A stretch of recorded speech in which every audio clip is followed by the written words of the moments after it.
Praise the Lord. प्रभु का हम धन्यवाद देते हैं, फिर से हमें अनुग्रह दिया है। प्रभु नया दिन में प्रवेश कराया है।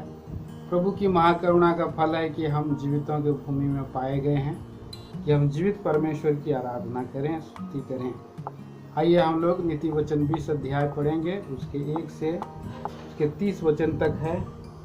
कुछ भाग को हम पढ़ेंगे साथ में और 5-6 विचार हम ध्यान मनन करेंगे।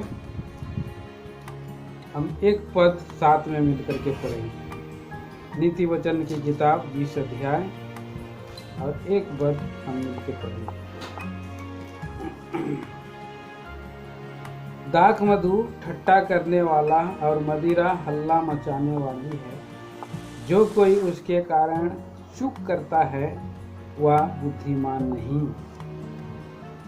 तो प्रियो, यहाँ पर हम नीति वचन के किताब में उसका 20 अध्याय में हम देखते हैं दाख मधु के बारे में, जिसको हम वाइन शराब भी कहते हैं। और प्रियो, ये एक मतवालापन लेकर के आता है, ठट्टा करने का वाला कहलाता है और ये हल्ला मचाता है और ये अपना मनुष्य इसके लेने के द्वारा शुद्ध बुद्ध खो देता है, शुद्ध बुद्ध खो जाता है और इसी रीति से मनुष्य के जीवन में हानि को आता है। पवित्र शास्त्र बाइबल में हम यहाँ पर देखते हैं कि बहुत लोग हैं जो मतवालापन, मदहोशी, नशे का शिकार हुए और उनके जीवन में हानि आई है। ये मतवालापन के कारण मदिरा और खजूर का रस और मधु से ये जो बनाई जाती वस्तु है और दाख मधु से और ठट्टा उड़ाती है, मदिरा जंगली और खूंखार बना देती है। जिस किसी ने भी चेतना को नष्ट करने वाली शक्ति का अधीनता स्वीकार कर ली वह मूर्ख है। तो ऐसा ये नीति वचन के किताब में है। वो बुद्धिमान नहीं, वो मूर्ख है बोलता है। पवित्र शास्त्र वचन में हम पढ़ते हैं कि कई बार ये जो जवान लोग जो है और मतवालापन के कारण अपने जीवन को हानि करते हैं, दंगेत बन जाते हैं और वो नष्ट हो जाते हैं। ये नीति वचन की किताब उसका 23 अध्याय का 20 और 29 वचन में हम पढ़ते हैं। यहाँ पर 5-6 बातें हम देखते हैं। नीति वचन की किताब 23 अध्याय और मैं 29 वचन में पढ़ता हूँ।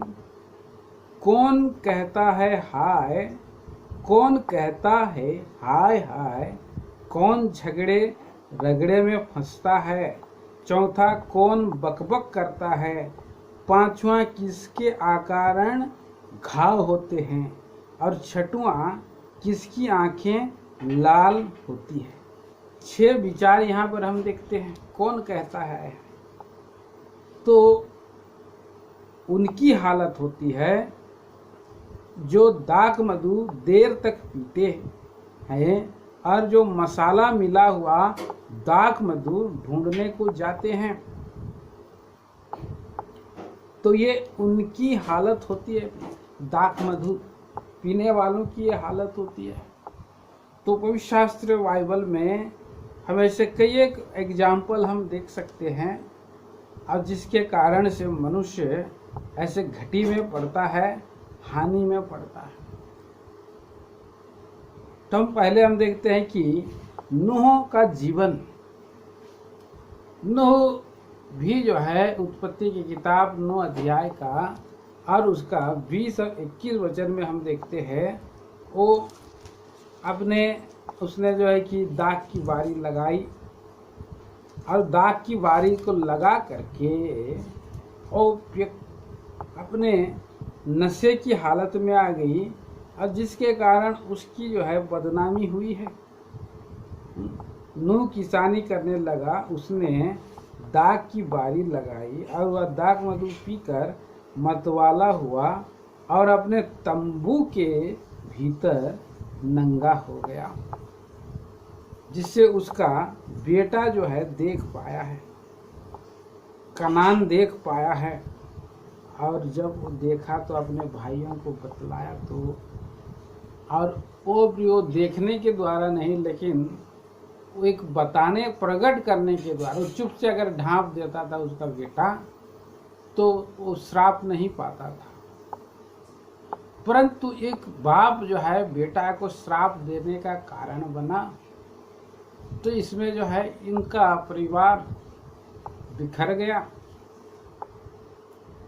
और लूत के जीवन में भी हम देखते हैं, लूत के जीवन में उत्पत्ति 19 अध्याय और 30 से 38 वचन तक देखेंगे कि ये सब जो है कि मतवालापन के कारण जब मनुष्य नशे की हालत में हो जाता है, रात में कौन उसके साथ बातें कर रहा है, कौन उसके सामने खड़ा है और क्या क्या बातें हुई, क्या क्या घटना घटी, उससे मनुष्य जो है अनजान हो जाता है, बेहोशी हालत में चला जाता। और इस मतवालेपन के कारण एक शारीरिक जाति और अवैधानिक रूप से इस संसार में आया।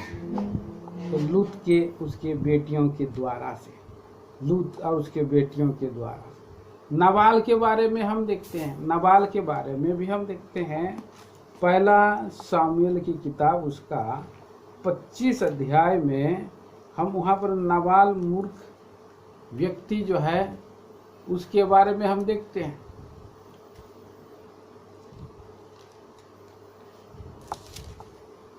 25 अध्याय, आइए हम उसको पढ़ेंगे। और 25 अध्याय का 36 वचन।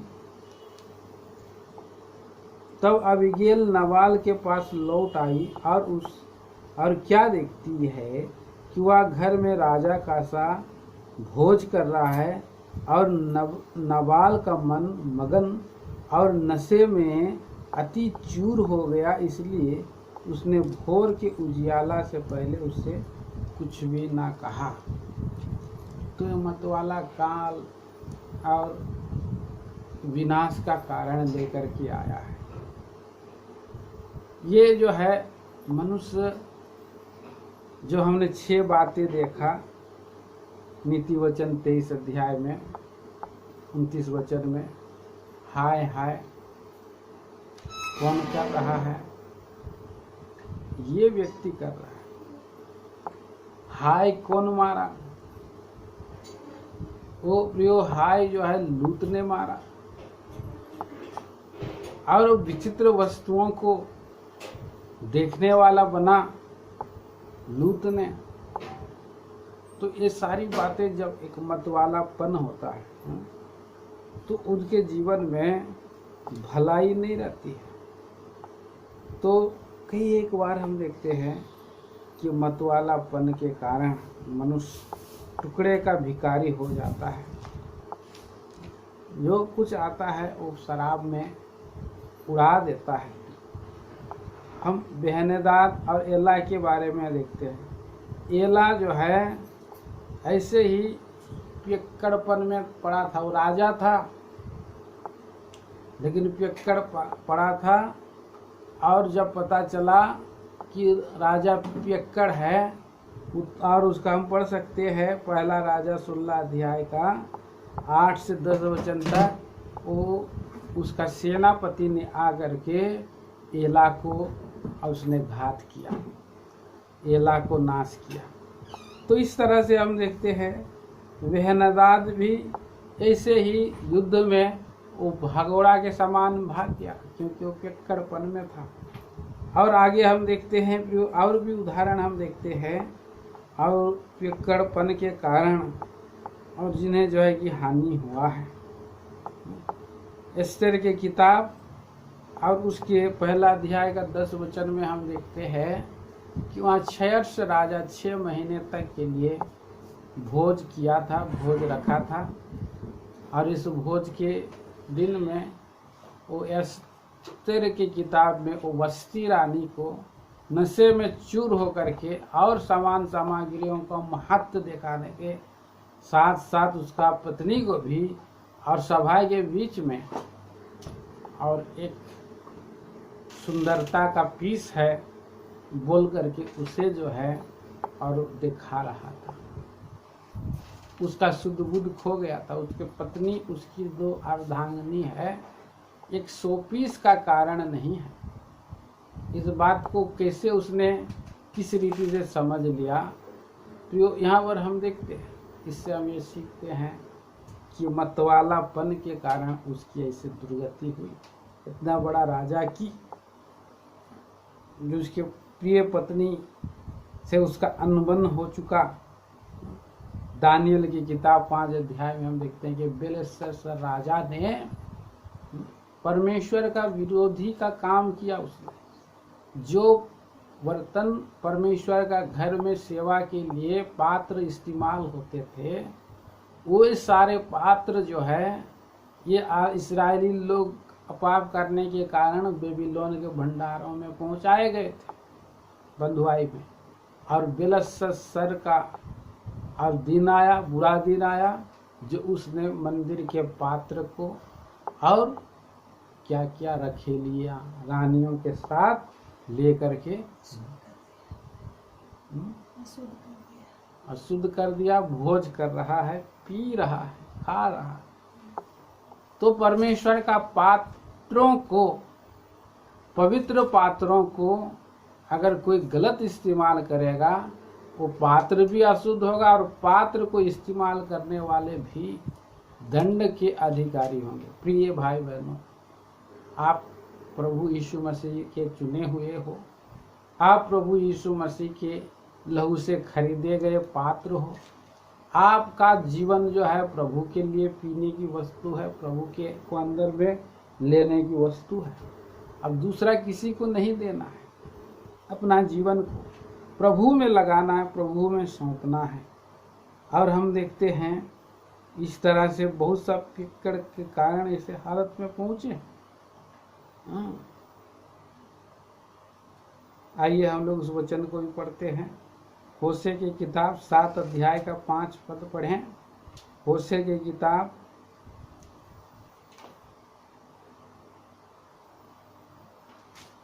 7 का 5।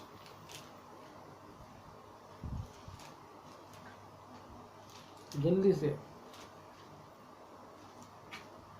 हमारे राजा के जन्मदिन में हाकिम दाख मधु पीकर चूर हुए। हाँ।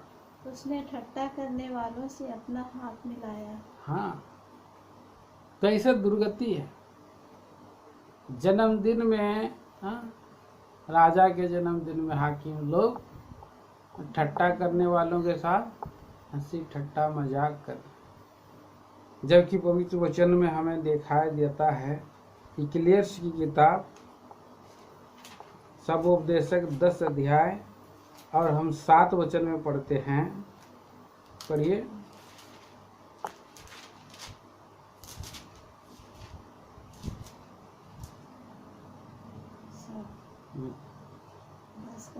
17, 10 का 17। हे देश तो धन्य है। 10 का 17। सबोपदेशक 10 का 17। हे देश तो धन्य है, जब तेरा राजा कुलीन है और तेरे हाकिम समय पर भोज करते हैं और वह भी मतवाले होने को नहीं वरन बल बढ़ाने के लिए। हाँ, मतवाले कैसे होते हैं? भोज में खाना भी खाया जाता है, चिकन मटन भी होता है और आखिरी में दाख मधु भी पी करके मतवाला हो जाता है। ये सारे जन्मदिन में, राजा का जन्मदिन में वो मतवाले हो गए, ठट्टा करने वालों के साथ और हंसी मजाक करने वालों के साथ, प्रभु का भय भक्ति नहीं मानने वालों के साथ, ये सारे जो है ऐसे जीवन है। इसीलिए प्रभु का वचन हमें चेतावनी देता है। इफिसियों की पत्री 5 अध्याय का 18 वचन में, दाख मधु से मतवाले मत बनो जिससे लुचपन होता है, वरन आत्मा से परिपूर्ण हो जाओ। आत्मा से परिपूर्ण हो जाओ। पहला कुरिन्थियों की पत्री 6 अध्याय का 10 वचन पढ़ें।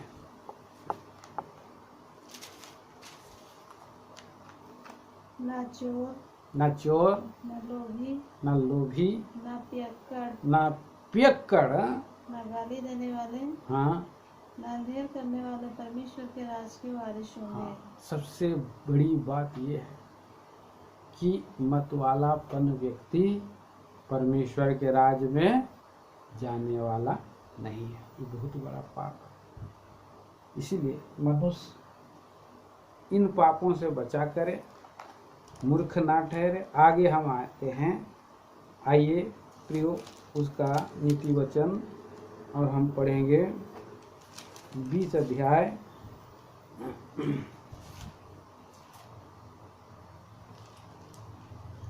उसका 3 वचन भी पढ़िए। मुकदमे से हाथ उठाना पुरुष की महिमा ठहरती है, परंतु सब मूढ़ झगड़ने को तैयार होते हैं। 2 पद में भी अच्छा लिखा है। राजा के भय दिखाना सिंह का गरजना है, जो उस पर रोष करता वह अपने प्राण का अपराधी होता है। हाँ, राजा के क्रोध का भय सिंह के गरजने के भय के समान माना जाता है, और ऐसा हमें समझना है। और जो भी उसे उस्काता है वह अपनी ही हानि के लिए ऐसा करता है। इस देश का राजा हो या कहीं का, वो प्रियो हमें राजा के सामने में उसको उस्काने वाला बात ना करें, हानि होगी। 3 वचन में हमने पढ़ा, मुकदमे से हाथ उठाना पुरुष का महिमा ठहरती है। मुकदमे मतलब वाद विवाद झगड़ा, उसके फंदे में नहीं फंसते हैं लोग। कौन?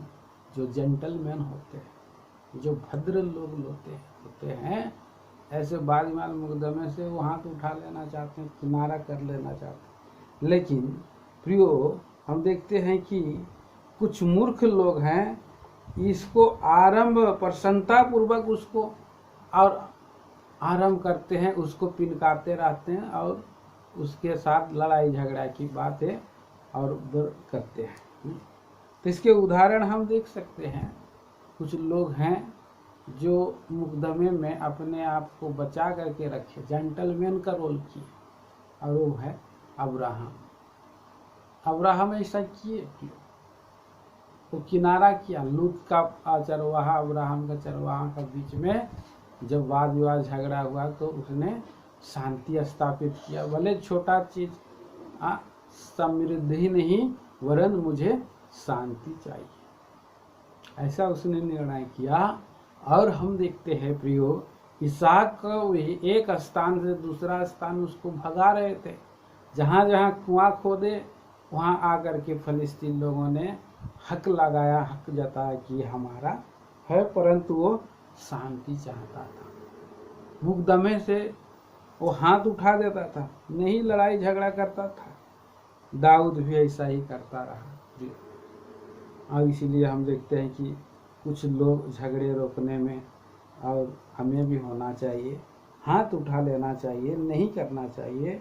आलसी मनुष्य क्या करता है? 4 पद में, आलसी मनुष्य शीत के कारण हल नहीं जोतता, इसलिए कटनी के समय वह भीख मांगता है और कुछ नहीं पाता। आलसी मनुष्य बहानाबाजी करता है, भाई आज बहुत गर्मी है, आज बहुत ठंडा है, आज वर्षा हो रहा है, आज चौक चौराहा में चूल कोई शेर है, कभी कभी दूसरा दिन भी करेंगे, वो करेंगे, और देखते देखते समय चला जाता है। जो हवा ताकता रहेगा, बवंडर देखता रहेगा, वो कभी बीज बोने नहीं सकेगा। इसीलिए जो आदमी जो है प्रतिकूल मौसम का बहाना बनाता है, और देखते देखते जो है उसकी टाइम चला जाता है, कटनी के समय में अब ये क्या हालत आ गया है, वो भीख मांग रहा है, भाई हम लोग मुझको थोड़ा ध्यान दे देना, इस साल में आपका बहुत खेत हो गया, मेरे को भी थोड़ा दीजिए, मेरे को भी दीजिए। और लोगों को मांगते रहता है प्रिय। तो मांगने वाला नहीं, परंतु प्रभु के अनुग्रह से वो मेहनत परिश्रम करके और अपना जीवन निर्वाह करे और बहुतों को भी वो खिला पिला सके, ऐसा स्वभाव व्यक्ति वाला प्रभु पसंद करता है। सभी लोग उसको आदर कर सकते हैं। आगे हम पढ़ेंगे 5 पद में, मनुष्य के मन की युक्ति अथाह तो है तो भी समझ वाला मनुष्य उसको निकाल लेता है। समझ वाला मनुष्य तो उसके पास ऐसा व्यक्ति है।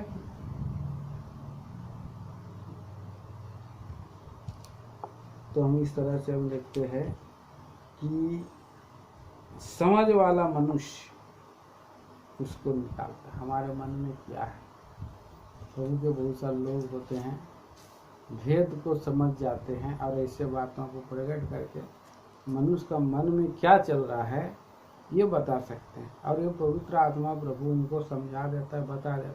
थोड़ा सा हिंट्स और उसको मिल गया तो एक एक जो है उसका धागा उधेड़ देंगे, धागा निकाल देंगे, सब बात उनको प्रकट हो जाएगा। अतः मन, गहरा मन का बात इच्छा को भी खोज लेते हैं। आगे हम आते हैं 6 वचन में हम पढ़ते हैं। पढ़िए 6 वचन। बहुत से मनुष्य अपनी कृपा का प्रचार करते हैं, हाँ, परंतु सच्चा पुरुष कौन पा सकता है। बहुत से मनुष्य हैं इस संसार में जो अपनी कृपा का प्रचार करते हैं। बहुत से लोगों में से हमें नहीं होना है।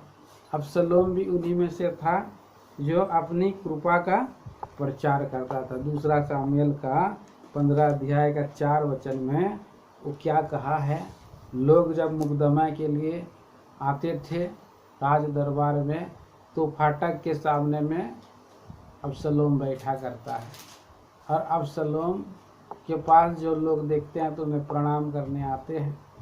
पढ़िए 4 वचन। फिर अबसलोम यह भी कहा करता था, क्या कहा करता था, भला होता कि मैं इस देश में न्यायी ठहरता। अपना ही कृपा का प्रचार कर रहा है, भला होता है कि मैं इस देश का न्यायी ठहराया जाता। हाँ, तब जितने मुकदमा वाले होते हाँ, वे सब मेरे ही पास आते हैं, हाँ। और मैं उनका न्याय चुकाता। इस तरह से उसने और लोगों का अपना प्रचार किया। शुरू में वो अपना प्रचार किया और इस तरह से वो सच्चा नहीं था। यहू के बारे में भी आप देखिए, दूसरा राजा 10 अध्याय का 16 वचन और 31 वचन। यहू के बारे में दूसरा राजा की किताब 10 अध्याय 16 वचन। जो इस्राएल का राजाओं में से वो सेनापति से राजा बनना है, उसके बारे में अब देखिए। मेरे संग चल, हाँ, और देख कि मुझे यहोवा के निमित्त कैसी जलन रहती है। तू अपना प्रचार कर रहा, बड़ाई कर रहा। हाँ, तब वह उसके रथ पर चढ़ा दिया गया। 31 वचन में उसका भेद खुल जाता है। हाँ, 31 वर्ष पढ़िए। परंतु यहोवा ने इसराइल के परमेश्वर यहोवा की व्यवस्था पर पूर्ण मन से चलने की चौकसी न की। अपना जो बड़ाई का किया था, लेकिन परमेश्वर उसका सब लेखा पोल पट्टी सब खोल दिया है। वरन यारोबाम जिसने इसराइल से पाप कराया था, उसके पापों के अनुसार करने से अलग न हो। परंतु हम देखते हैं प्रियो, यहाँ पर आगे लिखा है, सच्चा पुरुष कौन पा सकता है। सच्चा लोगों को परमेश्वर ढूंढ रहा है, देख रहा है। परमेश्वर की दृष्टि मनुष्य के मन पर रहती है। वो छोटा हो, बुद्धू हो, कद्दू हो, लोगों के दृष्टि में वो ऐसा व्यक्ति नहीं हो, परंतु वो विश्वास थोड़े से चीज़ों में विश्वास योग्यता से वो काम करता है और प्रभु उसको ऐसा, उसको जो है कि शाबाशी भी देगा। धन्य है विश्वास योग्य और बुद्धिमान दास, तो थोड़े में विश्वास योग्य रहा। और दाऊद ऐसा था कि वो अपनी भेड़ों की प्रजा की चरवाही ऐसा करता था, सच्चे खरे मन से करता था। इसलिए भजन संहिता 101 अध्याय का 6 पद में है, वो भजनकार क्या बोलता है। दाऊद भजनकार, पढ़िए। मेरी आंखें विश्वास योग्य लोगों पर लगी रहती है। हाँ, सच्चा लोग, विश्वास योगों पर परमेश्वर का आंख लगी रहती है कि वे मेरे संग रहें। परमेश्वर उसके संग रखना चाहता है विश्वास योग्य लोग। हाँ, जो खरे मार्ग पर चलता है, खरे मार्ग पर चलता है, वही मेरा टहलुआ होगा। परमेश्वर का टहलुआ। हमें इसीलिए बनाता है कि हम सच्चे विश्वास हो, परमेश्वर के दृष्टि में हम हो, ऐसा प्रभु का इच्छा है। हम भौतिक दुनियाई रीति में भी कितने सारे लोगों को विश्वासियों को पाते हैं, और उसमें से यीशु अव्वल नंबर में है। हाँ, जेनेसिस उत्पत्ति 39 अध्याय का 6 पद में हम देखते हैं कि पोती पर उसको विश्वास योग सच्चा मनुष्य पाया, और अपने खाने की रोटी को छोड़ करके वो उसकी संपत्ति का कुछ भी उसके पास हिसाब किताब नहीं रहता था। किसके पास रहता था? किसके पास रहता था? यीशु के पास रहता, सारा हिसाब किताब। हाँ प्रियो, हम देखते हैं और भी प्रभु का घर में जब साफ सफाई का काम हुआ, जब मरम्मती का काम हुआ, तो दूसरा राजा की किताब 12 अध्याय का 15 वचन में, और दूसरा इतिहास उसका 34 का 12 में आप वहाँ पर देखिएगा कि वो सभी जो है उनको जो भी पैसा दिया जाता था उस पैसों से, और वो सारा घर का काम संभाल करते थे, पट्टी सब कुछ जो है कि मरम्मत करते थे। क्योंकि और वो सब पैसा का उनको कोई ब्यौरा और हिसाब किताब देने का ज़रूरत नहीं पड़ता था, क्योंकि उनका जीवन ऐसा था और उसका कोई हिसाब नहीं मांगा जाता था उससे। क्यों? वो लोग सच्चा लोग थे, विश्वासयोग्य लोग थे, और उनसे हिसाब किताब नहीं लिया जाता था। नेहमिया का 13 में भी पढ़िए, नेहमिया की किताब 13 अध्याय का 13 वचन में, वहाँ नेहमिया ने कुछ लोगों को भंडार घर का भंडारीपन सौंपा, क्योंकि वो लोग विश्वास योग्य थे।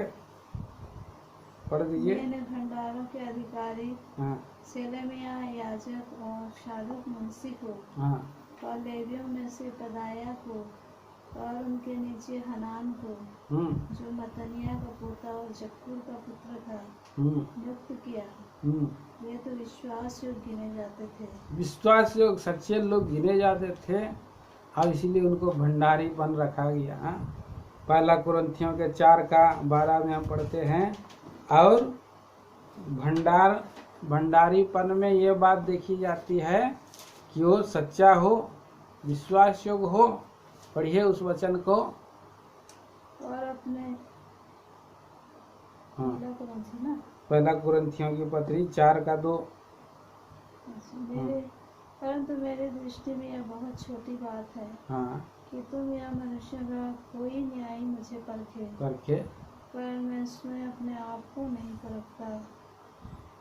और वहाँ पर लिखा है ये बात देखी जाती, एक पद में है क्या? मनुष्य हमें मसीह के सेवक, और परमेश्वर के वेदों का भंडारी समझे। फिर यहाँ भंडारी में यह बात देखी जाती है, भंडारी में क्या बात देखी जाती है? कि वह विश्वास योग्य हो। विश्वास योग्य हो। प्रभु हमें भंडारीपन सौंपा है विश्वास योग्य समझ करके, इसीलिए कि हम प्रभु में विश्वास योग्य सच्चे बने रहें, प्रभु यीशु मसीह को ग्रहण करें। जैसे मूसा परमेश्वर का घर में क्या था? सारे घराने में विश्वास योग्य था, और दानियल भी अपने कामों में विश्वास योग्य था। 6 अध्याय में उसमें कोई भी दोष नहीं निकला। 6 का 4 में दानियल की किताब में हम पाते हैं कि वो मूसा भी विश्वास योग्य है, कालेब भी विश्वास योग्य है। वो लोग एग्जाम्पल हैं। मूसा 12 का 7 में उसको क्या कहता है? देखिए, परमेश्वर ने उसको स्वयं गवाही दिया। नंबर की किताब गिनती 12 का 7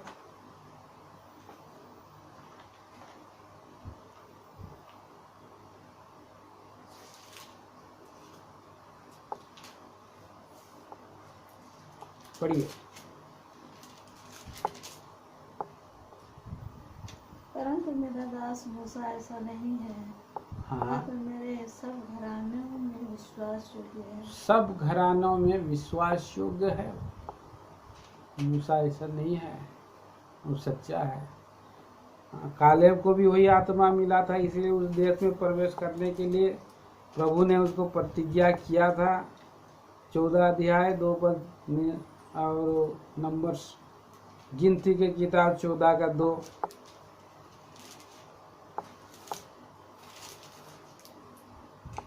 और सब इस्राएली मूसा और हारून पर बुड़बुड़ाने लगे। हाँ, और सारी मंडली उनसे कहने लगी, बना होता कि मिस्र में मर जाते या इस जंगल में मर जाते। कितना है? 2 है कि कितना है? वहाँ पर लिखा है कि मेरा दास कालेब में अहुर आत्मा रहता है, विश्वास योग है। 23 है कि कितना है? पढ़िए।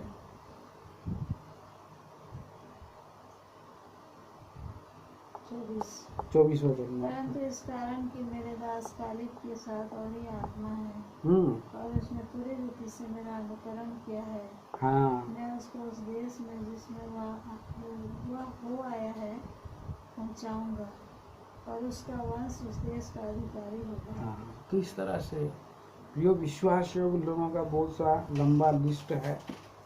हाँ, नेहमिया भी और परमेश्वर का भय मानता था, विश्वास योग्यता से सेवा करता था।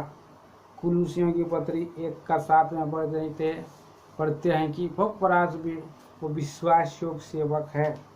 आप प्रियो, हम देखते हैं इसी रीति से रिवलेशन की किताब प्रकाशित वाक्य उसका 17 का 14 वचन में पढ़ते हैं कि ये लोग मेमने से लड़ेंगे और मेमना जय पाएगा। क्यों पढ़िए आगे। ये मेमने से लड़ेंगे और मेमना उन पर जय पाएगा क्योंकि वह प्रभुओं का प्रभु और राजाओं का राजा है। हाँ, उस स्वर्गीय परमेश्वर प्रभुओं का प्रभु राजाओं का राजा है।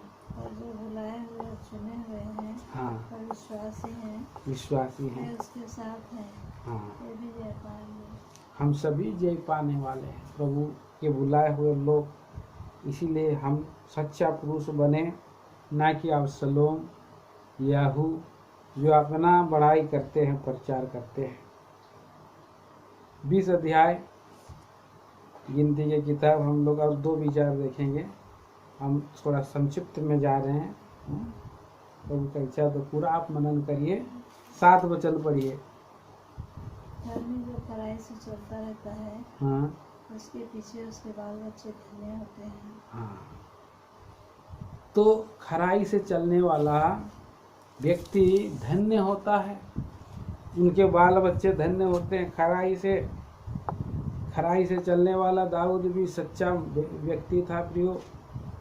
हाँ, भजन संहिता की किताब 41 चैप्टर वर्ष 12, भजन संहिता 41 अध्याय का 12 वचन।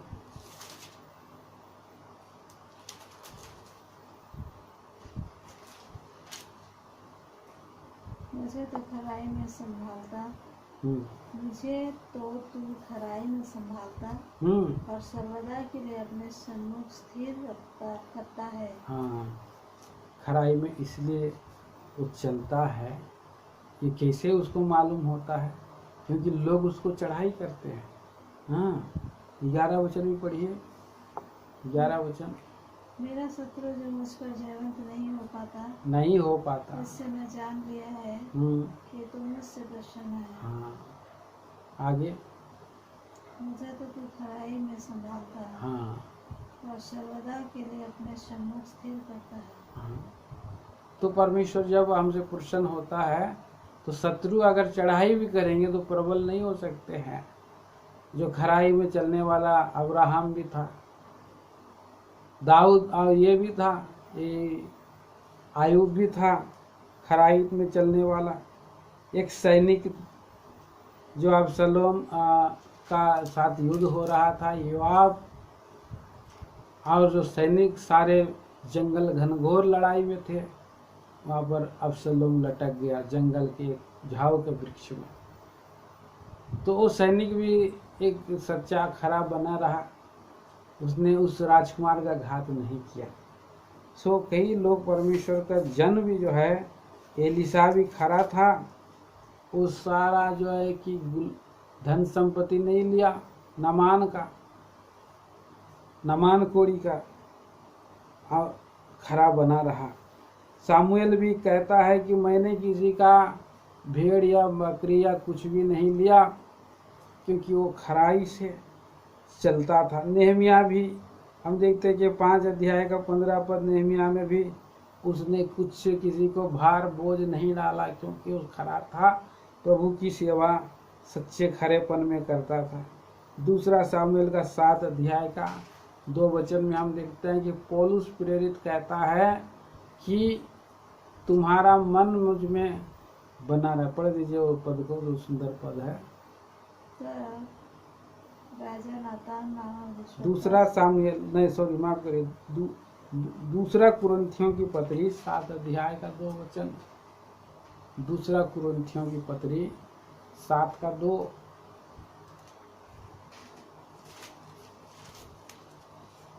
हमें अपने हृदय में जगह दो, हमने ना किसी के साथ अन्याय किया, ना किसी को बिगाड़ा और ना किसी को ठगा। हाँ, तो इसलिए उस रीति से वो प्रार्थना कर रहा, ठगा नहीं, वो खराब व्यक्ति था। इसलिए खराब व्यक्ति लोगों के पीछे में प्रभु अपने लोगों को और इसलिए संभाले रखता है, रक्षा रखवाली। तो हम और भी 1-2 विचार हम देखते हैं यहाँ। पढ़ दीजिए उसका 10 पद, 10 वचन पढ़िए। नीति वचन उसका 20 का 10।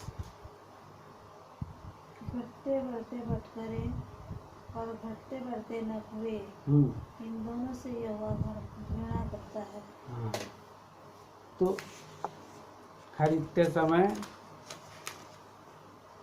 बढ़ता वाला लेगा, भारी से लेगा, बेचते समय घटने वाला हल्का वाला बटकरा में वजन करेगा। इससे और परमेश्वर घृणा करता है। मनुष्य भी ऐसे ही किसी से भारीपन में, किसी को हल्केपन में लेता है, जिससे परमेश्वर घृणा करता है। इससे जो पक्षपात का और घृणा का काम नहीं करना है, प्रभु का वचन के अनुसार हमें जो है कि चलना है। और जो हम देखते हैं 19 वचन पढ़ेंगे। जो लुतराई करता फिरता है वह भेद प्रकट करता है। हाँ, इसलिए बकवादी से मेल जोल ना रखना। हाँ, जो लुतराई करता मतलब जो चुगली करता है, चुगली करने वाले से भेद मेल जोल नहीं रखना। भेद प्रकट करता है। बकवादी चुगली करने वाला, उनके साथ बैठना भी नहीं तो आप भी जब बैठोगे सुनेंगे आप भी दोषी ठहरेंगे। फलाना व्यक्ति के विरोध में आप बात करेंगे, आपका चेहरा भी बता देगा। और नहीं तो एक उड़ने वाला जंतु ये खबर लेकर के पहुंचा देगा, और वो जंतु और एक दीवारों का भी कान होते हैं। तो इसलिए क्यों किसी के विरोध में चुगली करके बैठना है, जो मीठी गुड़ के समान लगती है।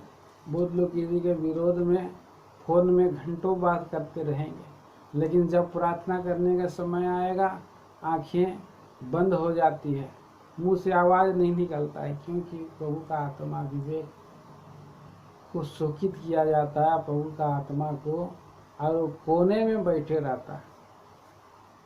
इसलिए प्रभु का आत्मा को शोकित ना करो। तो हम देखते हैं प्रियो, और पढ़िए उसका 21 वचन।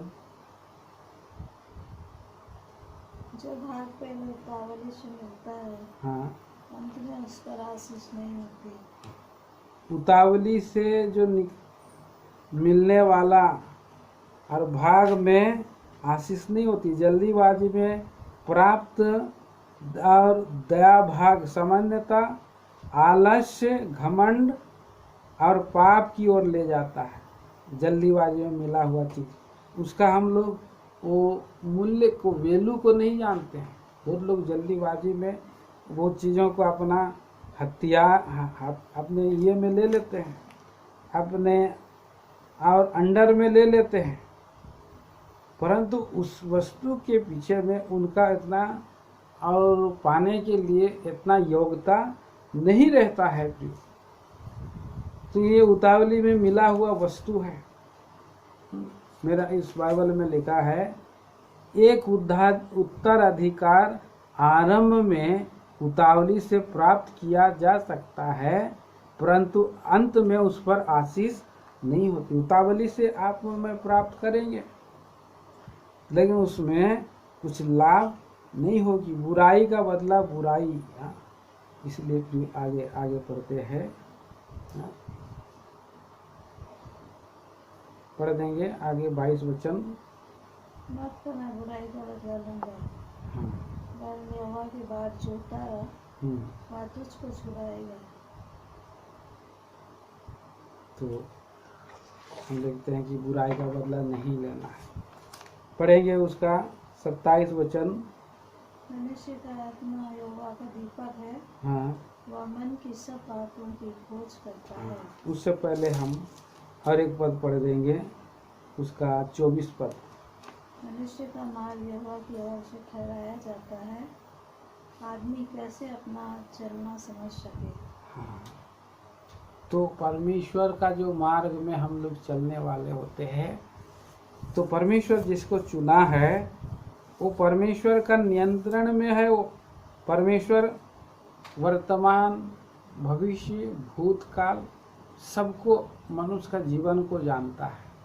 इसीलिए वो परमेश्वर की दूरदर्शिता अपनी सारी सृष्टि के ऊपर है और वह सभी प्राणियों को नियंत्रित करती है, जिन्हें वह एक इच्छित अंत तक ले जा रहा है। परमेश्वर की योजनाओं को पूरी करता है बिना यह जाने कि क्यों करना है, हम कैसे क्यों करना है। और परमेश्वर ऐसे मार्गों को तैयार करता है, परिस्थितियों को निर्माण करता है कि हम उसी दिशा में प्रभु की इच्छा के अनुसार हम चल सके। जैसे मछलियों को प्रभु ने आवाज़ लगाया तिब्रियास झील में, परमेश्वर प्रभु यीशु मसीह ने बोला पतरस दाहिनी ओर जाल डालो, तो उससे अंदर से ही गुप्त रूप से मछलियों को भी आवाज़ लगाता, आओ आओ जाल में घुस जाओ। तो परमेश्वर की योजना में लाइन लाइन से घुस गए। अब मार्ग परमेश्वर की ओर से नियुक्त होता है, मनुष्य का कैसे समझ सकेगी उसका चाल कैसा है। 27 वचन हम पढ़ते हैं। यहोवा की आत्मा, हाँ, मनुष्य की आत्मा यहोवा का दीपक है। मनुष्य का आत्मा यहोवा का दीपक है। मन की सब बातों की खोज करता है। तो मन की अंदर में जो कुछ भी है वो परमेश्वर का आत्मा है और हमारे अंदर में रहता है और खोज करता है आंतरिक भागों के लिए, निश्चित करने के लिए क्या अच्छा है क्या बुरा है, प्रकाश के रूप में उपयोग करता रहता है। परमेश्वर का आत्मा है, दीपक है, क्या सही है क्या गलत है, यहाँ अंदर में बहुत कुछ है, भरा हुआ है। और इसलिए हम पढ़ते हैं भजन संहिता 139 का 2 में दाऊद कह सका, क्या कहा 23 में, भजन 139 और 23 में, हे परमेश्वर मुझे जांच और परख और मुझे अनंत मार्ग में अगुवाई कर कहा। यिर्मयाह 17 का 10 में हम पढ़ते हैं कि परमेश्वर का आत्मा मनुष्य का मन को क्या करता है, जांचता है, यह हरेक के अनुसार उसका फल उसको दे। तो हम देखते हैं प्रियो, प्रभु का आत्मा हमारे अंदर में सब बातों को प्रकटकरण करता है, प्रकाश में लाता है, सच्चाई को दिखलाता है ताकि हम उसके इच्छा के अनुसार चल सके। आखिरी में एक पद और पढ़ेंगे, 28 वचन में लिखा है, राजा की रक्षा कृपा सच्चाई के कारण होती है और कृपा करने से उसकी गद्दी संभलती है। जो राजा एक राजा दयालु और सच्चा होता है, उसकी प्रजा को उस पर भरोसा होता है। जब एक राजा दयालु और सच्चा होता है, उसकी प्रजा को उस पर भरोसा रहता है और वह उसे अपने नेता के रूप में ग्रहण करते हैं और राजा को संभालते भी हैं। गिरने नहीं देते, उनका गद्दी को गिराने नहीं देते। दाऊद ऐसा राजा था, बूढ़े हो जाने पर भी जब उसने युद्ध करने के लिए जा रहा था तो सारे सेनापति सैनिक लोग बोले, राजा जी आप इतना बूढ़े हो गए, आप युद्ध करने के लिए आप मत जाइए, हमको आदेश दे दीजिए, हम कहाँ कहाँ जाएंगे। हम आपके लिए मरने के लिए तैयार हैं, लेकिन आपको कुछ भी हानि होने नहीं देंगे, क्योंकि वो दया और सच्चाई से राज्य किया। सच प्रिय ऐसे राज्य और स्थिर बना रह गया। 29 पद में हम पढ़ते हैं, जवानों की महिमा उनके बल है और बूढ़े मनुष्यों की शोभा उनके पक्के बल है। जवान लोगों को आप बोलेंगे कि आप ज़्यादा ज़्यादा पढ़ो, बैठो, ज्ञान प्राप्त करो, तो इन लोगों को वो नहीं कर पाते हैं प्रयोग। उनका जो शरीर उनको साथ नहीं देता है, इसलिए खेलते हैं, कूदते हैं, इधर उधर जंप करते हैं। पर बूढ़े लोगों को आप जंप करने बोलेंगे नहीं, वो लोग प्रभु का वचनों की ध्यान देते रहते हैं। तो इसीलिए वो ध्यान देना उत्तम बात है, भली बात है, और ध्यान देना ही है, क्योंकि बल से ज़्यादा बुद्धि बड़ी है। बुद्धि बड़ी या भैंस, तो हम लोग क्या बोलेंगे, बुद्धि बड़ी है। तो इस तरह से हम देखते हैं, आगे हम देखते हैं कि एक बच्चे को 30 पद में आखिरी में लिखा, चोट लगने से जो घाव होते हैं वे बुराई को दूर करते हैं, उसी प्रकार मार खाने से हृदय निर्मल हो जाता है। एक घाव के होंठ आपस में मिलाए जाते हैं। घाव को जब आप जोड़ देते हैं तो चंगाई लाती है। एक मारा हुआ मांस कीटाणु निकल जाता है और कीड़े ठीक हो जाते, चंगाई हो जाती। इसी तरह से एक व्यक्ति को जब मार लगता है, बच्चों को जब छड़ी मार लगता है, तो आने वाले दिनों में मूर्खता का काम करने के लिए बच्चे लोग डरते हैं, वो सुधारे जाते हैं और आने वाले दिनों में अनाज्ञाकारिता से और बचते हैं और शुद्ध किए जाते हैं। इसलिए बच्चों को छड़ी से मारा जाता है। प्रार्थना करेंगे इन विचारों के द्वारा, प्रभु हमें आशीष करे। पिताजी हम धन्यवाद देते हैं वचनों की, आप रक्षा वाली सहायता करें। एक एक बातों में आपका गण अनुवाद हो, मसीह यीशु के नाम में मांगते हैं, आमीन। Praise the Lord.